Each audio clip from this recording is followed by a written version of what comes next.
Halo semuanya, selamat datang kembali. Hari ini kita bakal kupas tuntas sebuah tulisan opini yang benar-benar kuat. Tulisan ini ngajak kita melihat krisis ekologis bukan cuma dari kacamata lingkungan, tapi juga dari sudut pandang etika dan ekonomi. Oke, kita langsung mulai aja ya. Nah, penulisnya langsung to the point. Kutipan ini bisa dibilang jadi jantung dari seluruh argumennya. Ini ngasih tahu kita kalau masalahnya itu bukan lagi cuma soal teknologi atau kebijakan, tapi udah masuk ke pertanyaan moral yang paling dasar. Gimana sih seharusnya cara kita hidup di planet ini? Ini soal pertarungan antara nafsu konsumsi kita yang seolah tanpa batas dengan bumi yang sumber dayanya terbatas. Tapi, sebelum kita ngobrolin soal solusi, penulisnya ngajak kita buat lihat dulu kenyataannya. Jujur-jujuran aja gitu. Sebenarnya, segawat apa sih masalah yang lagi kita hadapi ini? Angka ini, 400 ppm, ini tuh kayak alarm kebakaran buat planet kita. Di tahun 2013, untuk pertama kalinya dalam 800.000 tahun, konsentrasi karbon dioksida di atmosfer kita itu ngelewatin ambang batas kritis ini. Ini bukan cuma statistik biasa ya, ini tuh penanda sejarah yang nunjukin betapa drastisnya kita udah ngubah rumah kita sendiri. Dan perubahan drastis itu ada dampaknya, dampak yang sangat nyata buat manusia. Angka ini, 800 juta, itu mewakili 11% populasi dunia yang sekarang ini jadi sangat rentan sama dampak perubahan iklim. Kita ngomongin soal kekeringan yang parah, banjir bandang, cuaca ekstrim yang makin sering, yang semuanya itu mengancam nyawa dan juga mata pencaharian ratusan juta orang. Jadi poin pentingnya di sini adalah ini udah jauh melampaui sekedar isu cuaca.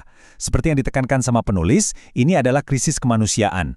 Dampak iklim itu justru memperlebar jurang ketidaksetaraan global, dia memicu kemiskinan, dan bahkan bisa jadi pemicu konflik. Ini udah jadi masalah soal keadilan. Nah, ini yang membawa kita ke sebuah pertanyaan yang penting banget. Apakah semua bencana ini cuma kebetulan, cuma nasib buruk, atau seperti yang diisyaratkan sama penulis, jangan-jangan ini semua cuma gejala dari masalah yang jauh lebih dalam, masalah yang udah berakar di dalam sistem kita sendiri? Disinilah penulisnya ngasih argumen yang terus terang cukup mengejutkan. Ternyata nih, persentase kerusakan lingkungan yang lebih besar itu justru datang dari aktivitas yang legal. Iya, yang sah secara hukum, bukan yang ilegal. Ini nunjukin kalau jangan-jangan masalahnya bukan di oknum yang melanggar aturan, tapi di aturannya itu sendiri.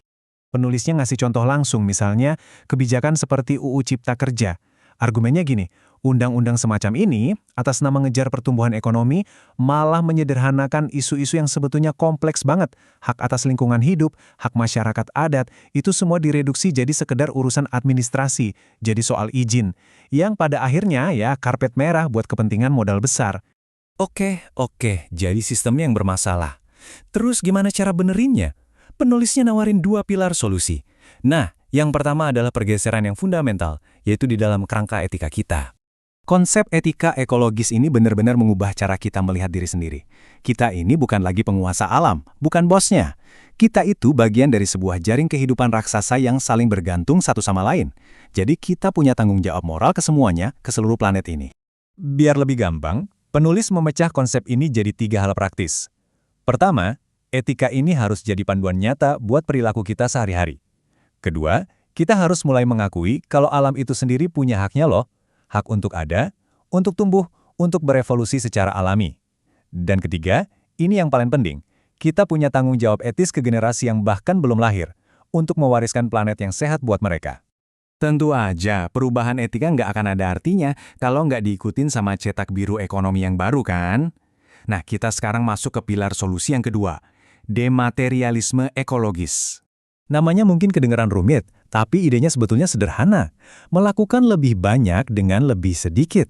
Ini adalah upaya sadar untuk pindah dari model ekonomi yang rakus sumber daya, dan secara radikal membatasi kepemilikan sumber daya yang berlebihan oleh segelintir pihak.